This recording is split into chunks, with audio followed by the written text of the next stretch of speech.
welcome back. So, today we are going to have some fun. So, currently I am with my grandma and my brother.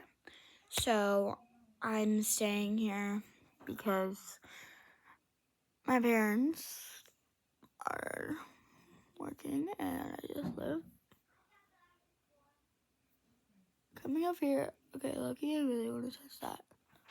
I don't know why, I just want to touch it. I just put perfume on, so I smell really good right now.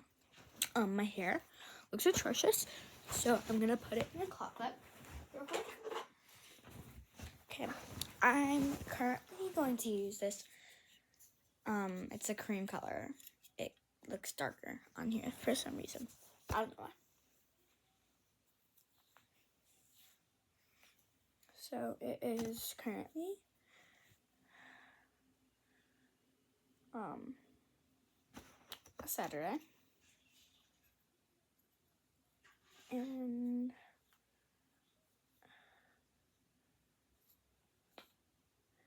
how that hurt. And tomorrow will be Sunday, and then the day after that, it will be Memorial Day. So I just went and looked at my great-grandpa's grave, who decided to fight for all of you guys watching this video. If you're in the United States of America, he fought in World War II, which I'm happy about. Because, I can say that I have a relative that fought in World War II. But yeah, I'm with my brother and my grandma. So shall we go meet them? Yes, we shall. If you go watch my shorts, there are actually some videos with them on. Hi, Kason. Sissy just got on my carpet too. Sorry. So I don't like stuff when I got. When are you gonna be done? Say hi, Kason. Hi. Say hi. Look at right here. Hello. What's your name? My Jason. How old are you? I don't see you. You're 3? Yeah, I'm not seeing you. Oh, what's your favorite color? My studio is Tati OTI. Oh.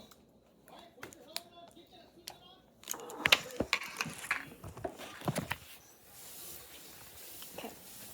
So, I'm going to grab my book.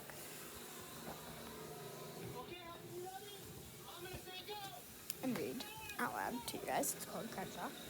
Shocker. It's so good. It's by Catherine Applegate. If you guys have read The One and Only Ivan, or The One and Only Ruby, or The One and Only Bob, this is also by the same author as those books.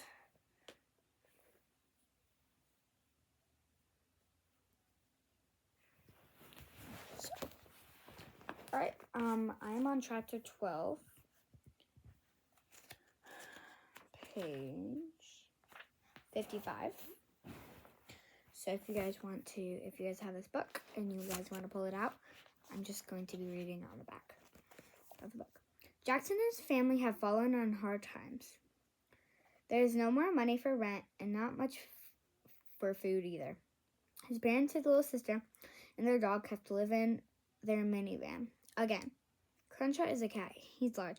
He's outspoken. He's imaginary. He has come back into Jackson's life to help him, but is an imaginary friend enough to save this family from losing everything? So,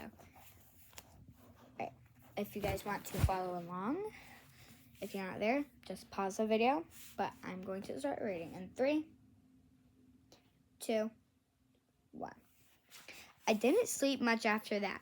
I tossed and turned, and finally I got up to get some water. Everyone was asleep. The bathroom door was closed, but the light was sneaking out of the cracks. I heard humming. I heard splashing. Mom? I said softly. Dad? I said soft. No answer. Robin? No answer. More humming. It sounded like, how much is that doggy in the window? But I couldn't be sure. I thought about whenever it might be an axe murder.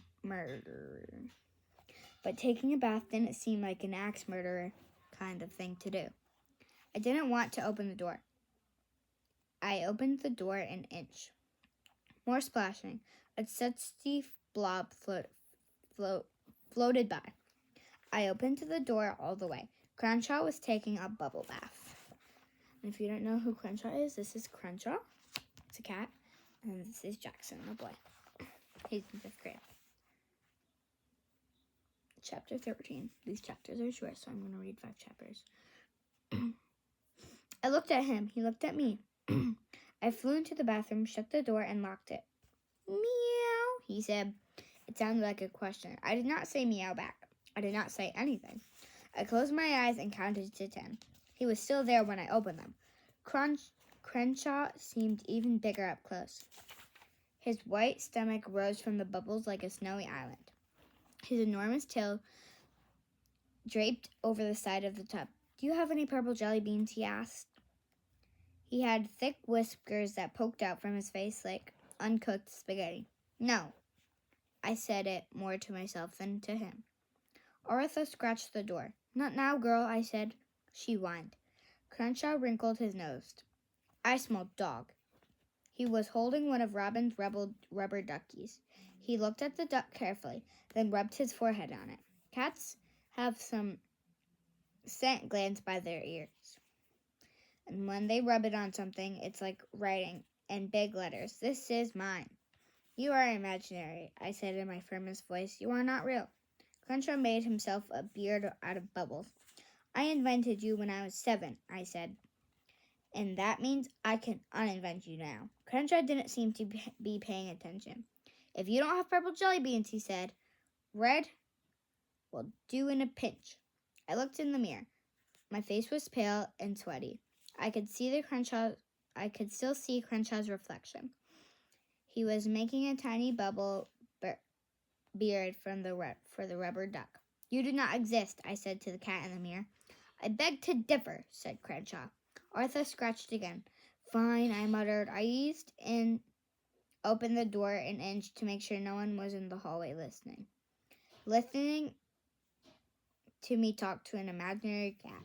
Arthur bulldozed like I had a giant juicy steak waiting in the tub. I locked the door again. Once she was inside, Arthur stood perfectly still on the bath rug, except for her tail. That was fluttering like a windy day flag. I am positively flummoxed as to why your family felt the need for a dog, said Crenshaw, eyeing her specifically. Why not a cat? An animal with some pancha, some pizzazz, some dignity. Both my parents are allergic to cats, I said. I'm talking to my imaginary friend. I invented him when I was 7. He is here in our bathtub. He has a bubble beard. Arthur tilted her head. Her ears were on alert. When she sniffed the air, her wet nose quivered. Begone, foul beast, said Crenshaw. Arthur plopped her paws on the edge of the tub and gave Crenshaw a heartfelt, slobbery kiss. He hissed long and slow. It sounded more like a bike tire losing air than an angry cat. Arthur tried for another kiss. Crenshaw flicked a paw full of bubbles at her. She caught them in her mouth and ate them. I never have seen the point of dogs, said Crenshaw. You're not real, I said again. You always were stubborn you always were a stubborn child. Crenshaw